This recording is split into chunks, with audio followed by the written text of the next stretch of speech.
Can you see that there? Yeah. Okay, I'm following on there from Joe, and Joe has actually probably explained a fair bit in what he's actually delivered around procurement.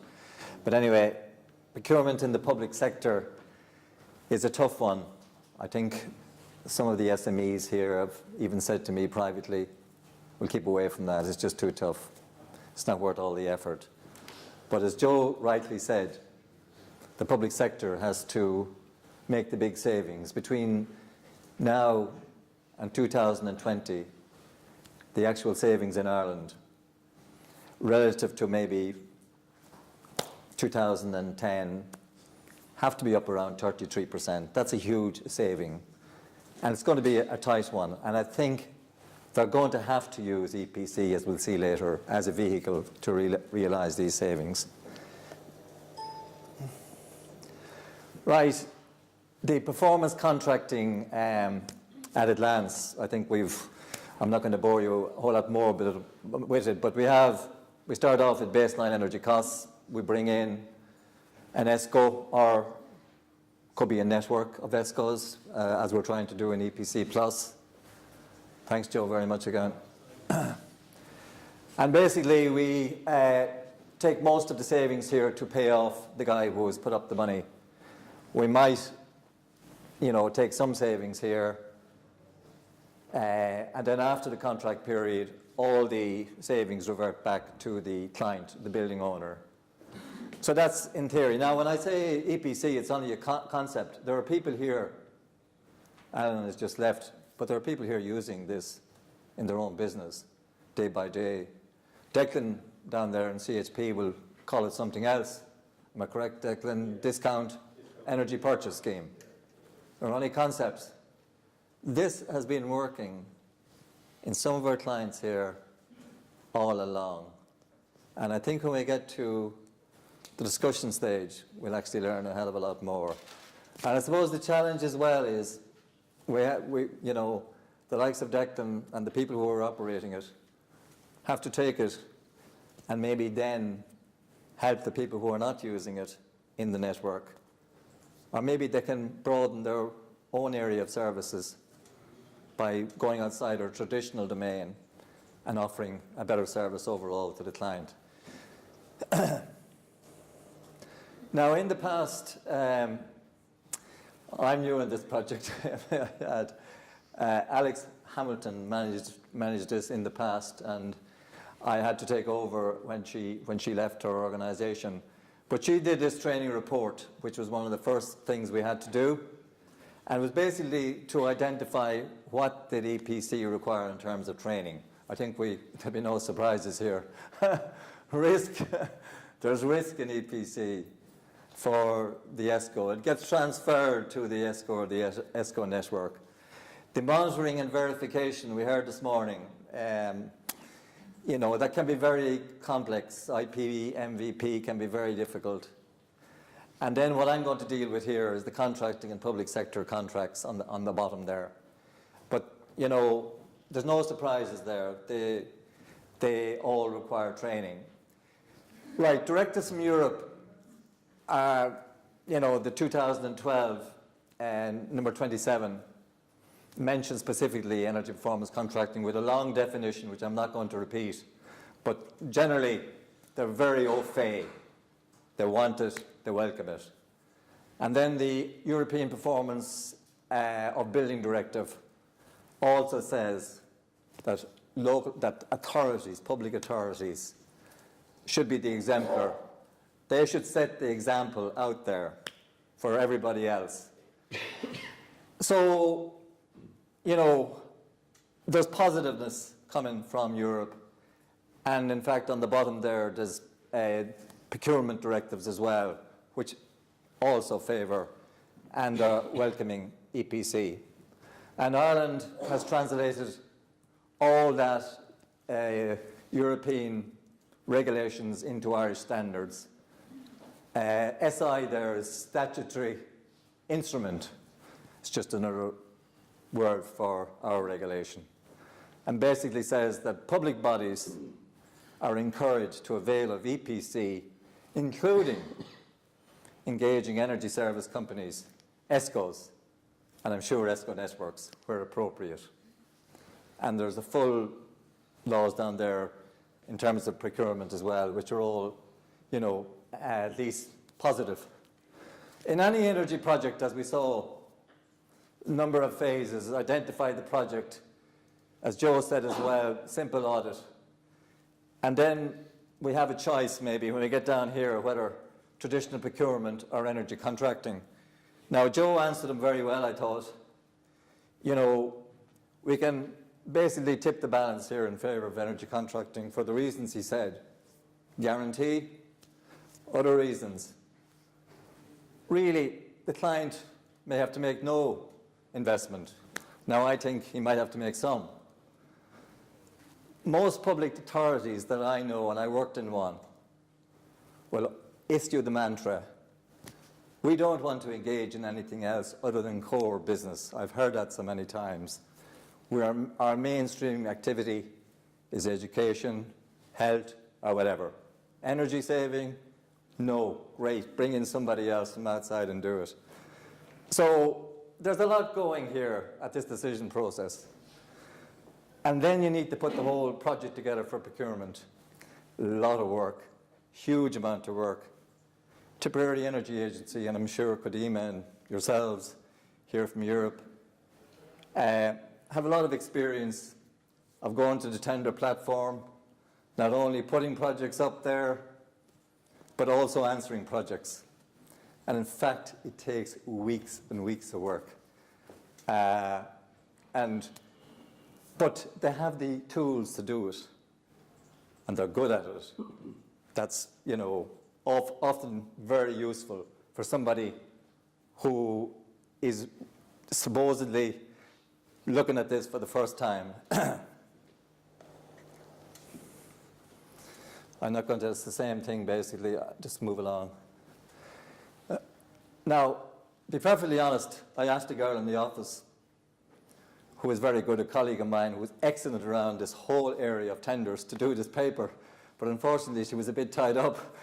But the first thing I realized myself when I came to the agency, there's a whole lot of terms around this whole procurement process. And really, I had to think when people use it, what the hell are they? Well, if I just go to them quickly, ITT, invitation to tender. Joe mentioned pre-qualification questionnaire, RFT, a quest for tender, MEET, most economically advantageous tender, because price is a rough instrument, so everybody wants meat on it. And then the OJU. Now, I've only come across those recently, to be perfectly honest. I've heard them, but I had to think, what the hell are they? Now, hopefully, we all know what they are, and I'm not mystified by them. And Joe as well there, because he stole a lot of my thunder, but yeah, he spoke about the simple project is up here on top, but again, single stage. Most of the stuff now is two-stage, as Joe said. He mentioned, I think, competitive dialogue. So you have a choice of two-stage processes. The last one here is really a long-term process, 4 years or so, where you could be invited in over a long period of time. But you're basically into these processes, two-stage, no matter which way you look at it. And that takes time and effort. Now, we have, I gather, I didn't realize this on our website, and I must check myself, because when I used the website, I was looking for the templates, and I didn't find them. But look, that's probably, I just have to look in the right place. So we're putting up the templates on our own website in EPC Plus, and that's good. And they're up, I gather. I just spoke to Aristotle this morning, so that's good. But also our own Sustainable Energy Authority of Ireland have been, I suppose, active in this whole area, certainly for the last 5-6 years. And they've actually produced an excellent handbook here, which is a good guide to anybody trying to even think about this whole area. So there is support out there. There is help. And we can use it. Tender documents, and I'm going to speak probably now a bit the experience I've had on the other side when I was working in the public sectors. in the public sector. And I would say these points are extremely clear because I've seen failures around this area. You want clear objectives, you want minimum percentage saving. But don't go too high, ridiculous. I saw tenders being put together, one in particular which looked for ridiculous savings. It wasn't going to work. Organisational aspects. What do you want the ESCO to do? In other words, again, bad experience. I saw an ESCO being put together. It was going to do bureau services for maintenance, call-out services at the weekend, when in fact there were existing personnel in the organisation doing the services already, and there was no, as Joe said, so important to speak to people, the industrial relations. Look at all the time he spent on it. You're in trouble if you ignore all this stuff. Technical aspects, probably the easier bit. Putting together all the buildings, important. Energy statistics going back for years. Normalising the baseline with degree days. It's probably important now with climate change. And in the northern hemisphere, I suppose, we're talking about, you know, heating degree days.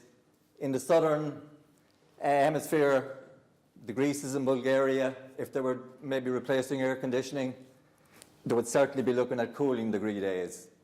And there's simple sites to do this. You can normalise things very, very simply. It's not major science. Obligatory actions, set them out. Financial aspects, contract duration. And again, must the ESCO make all the investment? I think it's a help if the client comes up with something. And that's only my view.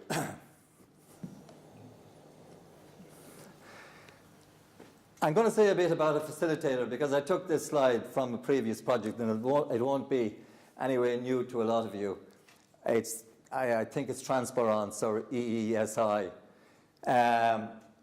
But because the public sector is a difficult one, you do need a third party, an energy agency, a consultant engineer. It doesn't matter, but I do think the process has to be facilitated. Because I've seen mistakes, and there's a lot to be put together in any of these packages. So I think there's nothing wrong with using the energy agencies like ourselves or the consultant engineers who have the experience to put these packages together. Nothing wrong with it. Codema are lucky to have somebody like Joe who has spent so much time and he's so much skill around the area. So not every organisation has that. The project procurement, again, as I say, is a huge phase. The construction phase needs management. The monitoring and verification I spoke about. And you need all this technical economic financing. And the one I marked in red here, which is going to cause, and has caused, and I've seen it, projects to stumble and fall because they didn't consider it, didn't meet. Unfortunately, the unions in the public sector are very strong in Ireland. But at your peril, you will ignore them. You have to speak to them. Right, this is courtesy of Paul Overy. I'm just going to put up a few buildings. And I think this is Clonmel, is it, Paul? It's just a school. And the reason I put it up is the kind of mix that's here in our SME network, the kind of mix of skills, insulation, Allen lighting upgrades, replace heating. Well, you know, I suppose biomass heating is on our toolbox. And insulation again. What's interesting as well that the savings are just exactly what that school has to achieve by 2020, 33%, I should say. This I took from ENPC. I think Aristotle, you brought that, did you? Were you at the conference? The training seminar. The training seminar, yeah. It's very good, actually. And it's just an example. And I don't know what it's in, but it's got it made a saving of, the whole saving is 58,000 here. Most of the saving was around better prices for wood chips, biomass, and improved efficiency of the boiler. Now, they certainly made most of the savings. It seems to me like a district heating system that got upgraded. Now, unfortunately, we don't have too many district heating systems in Ireland yet. We're working on one in Tipperary Energy Agency as it actually stands, but unfortunately, we can't say we have too many to refit.